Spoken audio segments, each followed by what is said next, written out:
clap here, poetry clap here. Welcome. This is the Riding the Bench Eagles podcast, and this is a different episode than what everyone's used to here. I normally don't do a preview episode, but I'm going to give you one right now because to me, this Rams game on Sunday Night Football is the biggest game of the Philadelphia Eagles season thus far. Okay? I know I probably said that about the Washington game, and it was at the moment. But you know what? This game, to me, is huge. And I don't think people are talking about it enough.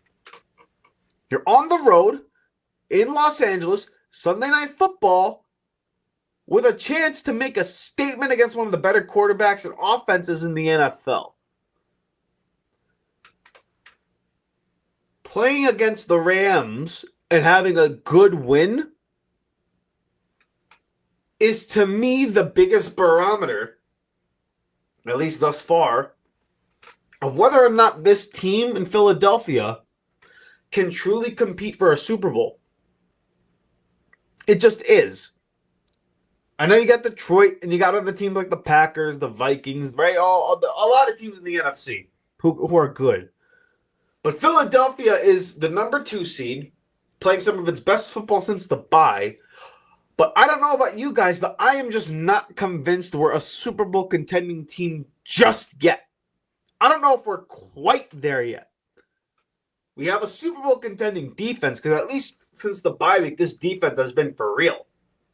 Again, we're not playing the best teams. We played the Jags, Dallas, New York, the Browns. You did stop Burrow, and you did slow down Washington. So I give you credit for those 2 games for sure. However, now you got a stretch of games here, kind of like we did at the tail end of last season too, where we had the hellacious stretch where we played the Chiefs, the Bills, the Seahawks, the Niners, then Dallas, right? And I think we went 2-3 in that stretch. This is a similar stretch here now that we're going into with playing. We just played Washington. We got the Rams coming up Sunday Night Football. Then you got the Ravens, and then you got Pittsburgh. Right? And then I think the Panthers are in one of those, maybe it's after Pittsburgh or before Pittsburgh. Whatever it is off the top of my head, I don't remember. But the point being is 4 of the next 5 games are going to be against, or we're against some of the best teams in football with Washington, the Rams, the Ravens, and Pittsburgh. Okay? And if you're truly a Super Bowl contending team, you can't come out of that stretch 500. Can't. You got to come out of that stretch 3-1. Minimum. Okay? Like, you beat Washington, good. Ravens are going to be a tough game, especially with the Rams coming up too. So, it's better if you beat the Rams and lose to the Ravens so you're not dropping 2 straight. You know what I'm saying? And then you got Pittsburgh who, if you could score a touchdown against Pittsburgh, you're most likely going to win the game, right? So, to me, this Rams game, because of the implications that it can put on the Eagles going forward this season, is the most important test and the biggest test of our NFL season thus far. And I know that's kind of crazy talk because it's not talked about in national media right now. It's not really it doesn't feel like that in Eagles Nation right now. But again, this is just my opinion. But I'm telling you, I think this is the biggest test of the year thus far. Because the implications of what this win or loss could mean for us going forward is huge in my opinion. And we're going to talk about that and all the reasons why in just a moment. But before I do that, you know what it is. This is the Riding the Bench Eagles podcast. I am your host, Asif Badi, and like you, I am an Eagles fan who wants to push content and talk about the birds in the midnight green and find ways that we can hoist the Lombardi Trophy at the end of the year. But mainly it's to create a platform for all Eagle fans to come aboard and give your thoughts about the team. And if you're somebody who can get down with that and you vibe with that message, then I have 2 things to ask of you. Like and subscribe to the channel so that you get notified whenever we push more content out. In regards to the birds in the midnight green, hit the like button, like I said, to help me get this video out to as many Eagle fans as humanly possible. We appreciate you all who joined the show. Okay, guys. Why I think it's the biggest test, the biggest barometer for us this year, out of all the games we played thus far. And we played teams like the Bengals, the Packers. We played, Washington. We played, the Falcons, who are also a playoff contender here. This Rams team, I said it in the offseason when we were talking about our preseason predictions. Again, it's one of the off-season episodes. You can check the playlist out. And I always talk. I have massive, massive respect for a team like the Rams with Matt Stafford, who I believe, when he's healthy and when he's on his game, is a top 5 quarterback in the NFL. I think the guy's sensational. Can throw with anybody. Can read a defense like anybody. And it's just, boy, can just fling it. And then you got Sean McVay, who I think is one of the better play-calling head coaches in the NFL. Probably number 2 behind Andy Reid. Okay? I know people like Kyle Shanahan. I think McVay is a little bit more clever and does a little bit more with less personnel. But again, that's just my opinion. But again, a top 2 or 3 play caller in the National Football League in Sean McVay. You got really good wide receivers in Cooper Kupp and Puka Nacua, who can – any corner's going to have trouble with dealing with any of those guys. They're tough. They're savvy. Great route runners, reliable hands, and tough as shit. So they're always going to keep coming at you. And then you got the running game with Kyren Williams, who, again, is not having the greatest year. But, he's on pace for about 1,200, 1,300 yards this year. He's got 8 touchdowns already. So the guy could really play. And it's a McVay offense, so they're going to run the ball. They're going to get a lot of play action. They're going to get a lot of intermediate passing routes in, right? And then you got a defense here at the Rams who is young, ascending, and they're just getting better week by week now. Okay, like Frank Verse was a defensive end that they drafted who I really, really liked. And they got a lot of guys on their defensive line who I don't know the names off the top of my head, but they're on pace for about 10-plus sacks for multiple guys here. So it's a good young front for the Rams, considering that they lost a guy like Aaron Donald in the offseason due to retirement, okay? And it's important for them because they have had a 5-game stretch here. I think they're 4-1 in their last 5 games, something along those lines. And Stafford has thrown for 10 touchdowns, 3 picks in his last 4 games as the quarterback here for the Rams because that's when they got healthy. And you're going up against the defense in Philadelphia, who many question whether or not it's legit. I disagree with them, but it's fair to also say that, hey, look at the quarterbacks that you've played since the bye week. You played Deshaun Watson. You played Cooper Rush. You played Daniel Jones, Joe Burrow. Yes. You played Trevor Lawrence. Yes. And now you got a guy like, and you also played Jaden Daniels, to be, frank. So, again, good quarterbacks you've played. They're not scrubs by any means. Joe Burrow, I think, is the second best quarterback in the NFL. You played Jaden Daniels, who was Rookie of the Year, basically, right? So, and Trevor Lawrence has got talent, okay? Like, he's not, I don't think he's an awful quarterback by any stretch of the imagination here. So, but regardless, the defense looks so good, people start to question, like, hey, is this fool's gold or is this legit? Right? And to me, the Rams game on Sunday Night Football in primetime, where everyone's going to be able to watch, everyone's going to be able to see this defense play, could be the perfect stage for the defense to show that, hey, we're for real. This ain't no fluke. We make you work for every single yard and every single point that you get. Okay? And it's a really good test for the defense to say, you know what? We can go up against the best quarterbacks in the NFL consistently and beat them and challenge them and make them work. Because that's what Matthew Stafford is with Sean McVay. One of the better quarterbacks in the NFL. One of the better offenses in the NFL. One of the more efficient, clever, creative offenses in the NFL. And you got 2 receivers in Cooper Kupp, who primarily goes in the slot, and then Puka Nacua, who's a dog. It's not going to be an easy game that a lot of people think it is. I know last year we beat the Rams pretty significantly, but this is a different team. To me, I think another year under Stafford's belt with this unit, another year with Puka, another year with Cooper, they're getting healthier. They're able to run the ball. They got a young defense. This is not a game that is just they're going to lay over and die, okay?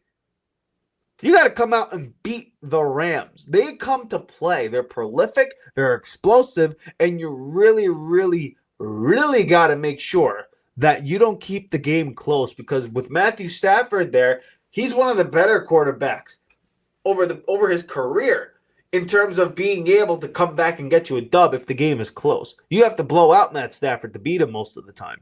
Now, yes, he is a gunslinger. He will throw interceptions every now and then. That's all part of the game. But one thing's for sure, when Matt Stafford cooks, he can cook with the best of them. Okay? So it's a big test for the defense, in my opinion, here, which is why I think it's one of the bigger barometers for us. But mainly and most importantly here, this Eagles offense, now as we transition to the offensive side of the ball.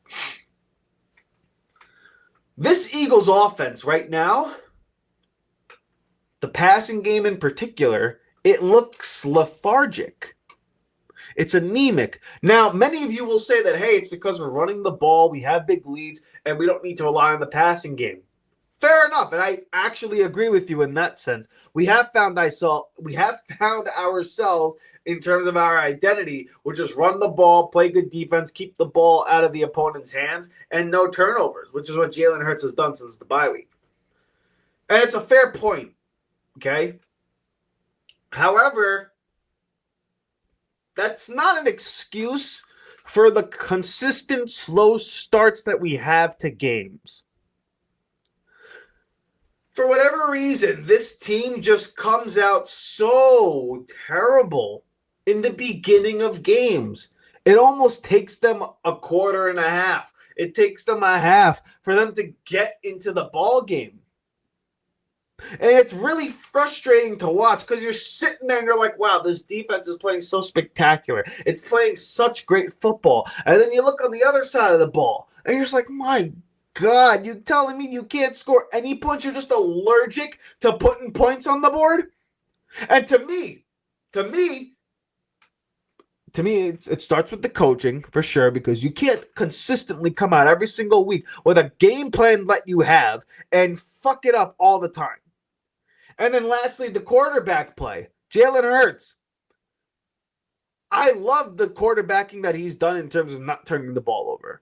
That's exactly what you would want him to do. And it's the style of ball that in the long run could win you a lot of games. And I'm not dismissing that at all. However, you got to be able to show at times that you could fling it with anybody and put up 30. Right?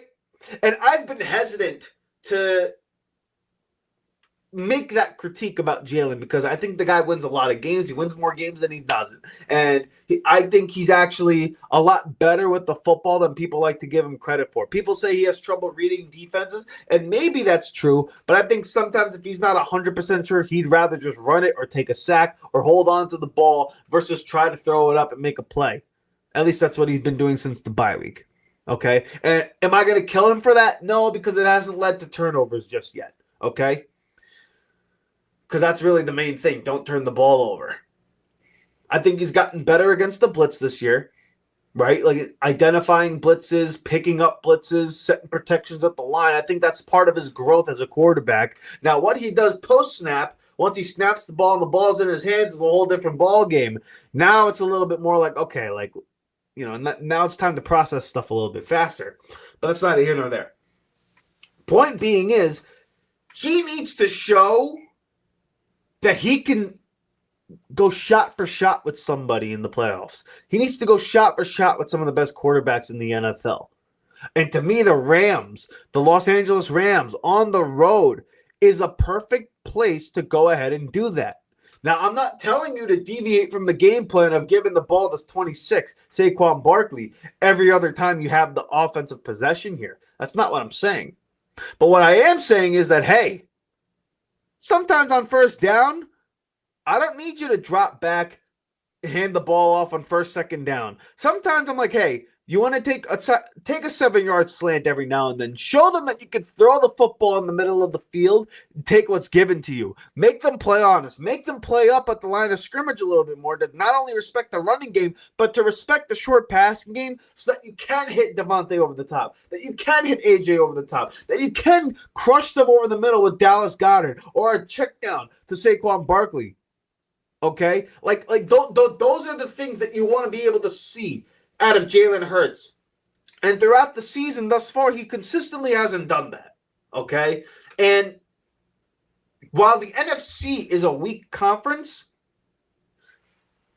you got to have quarterbacks who are able to just take what the defense gives you.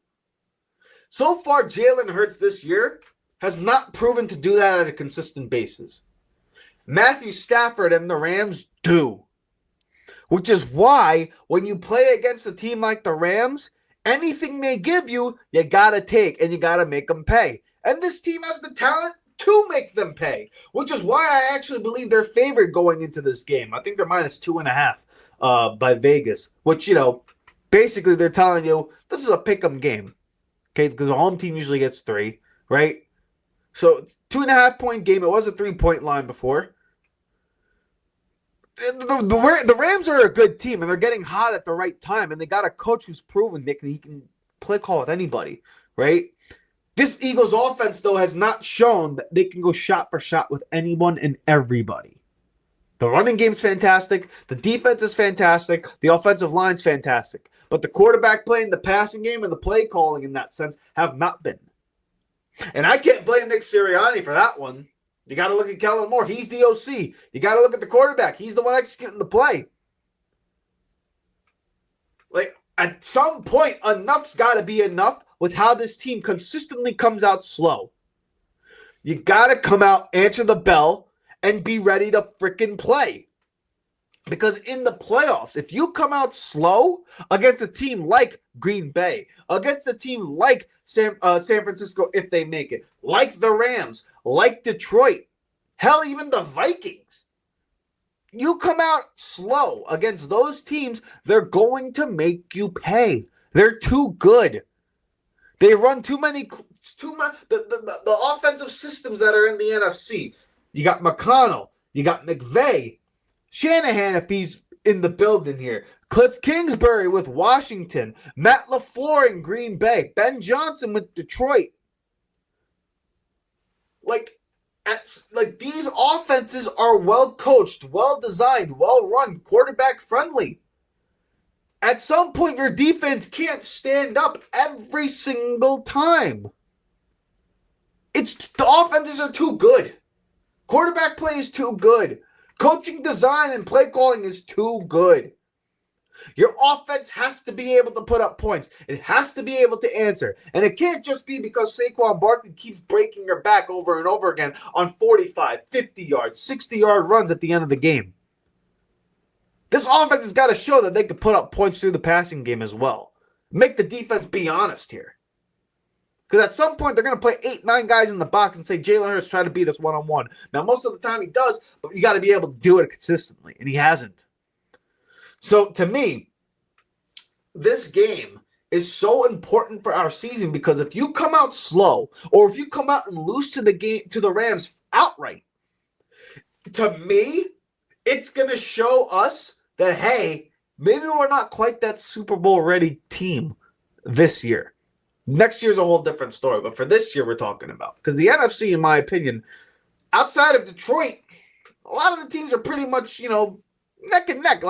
Anybody can beat anybody in the NFC, even Detroit for that matter, because they haven't played anybody great thus far.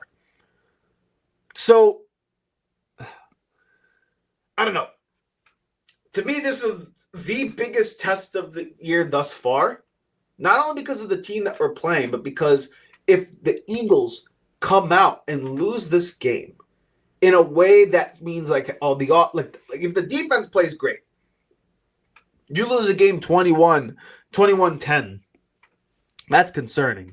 If you lose a shootout where it's 35-38, I'm not going to kill the defense for that because they've played excellent football this whole season thus far. But at least I'll leave that game saying that, you know what, hey, this offense showed they can put up points. It's a good sign. Okay? So, I need to see this offense really come out and put up points on the board. Now, I know we're averaging, 26 points a game? But I don't know about you guys. Does it look like this offense should be averaging 26 points a game? It feels like the offense is underperforming. And maybe I'm wrong. Maybe I'm crazy. But I think this offense is underperforming. I think Jalen Hurts, while he's cleaned the turnover thing up, it hasn't been like a prolific passing game. Devonta Smith has had some hard times here. A.J. Brown's been in and out of the lineup. I get it. But like Dallas Goedert's not getting involved. He's afraid to throw over the middle, Jalen Hurts. You're not throwing it with the same, velocity and speed that you did in 22. Hell, even last year, you threw the ball better in terms of how it looks coming out of his hands. Like, to me, this year, his mechanics look off. He looks slow. The release looks high, arcing throws. Like, there's something not right. I don't think it's an injury. I just think that he's kind of gotten away from his fundamentals a little bit. But maybe all that can be fixed if he just comes out here on Sunday Night Football and puts on a show. You do that against an NFC team. Now you're cooking. Now all of a sudden the conversation becomes like, hey, can Philadelphia really beat Detroit? Can they truly beat Detroit? Because then at that point you can match running game for running game. You can match defense for defense in terms of, the Eagles I think are a better defense than the Lions. But special teams, same type of deal here if Jake Elliott starts making kicks. And then in terms of coaching, it's not like Dan Campbell is calling the plays.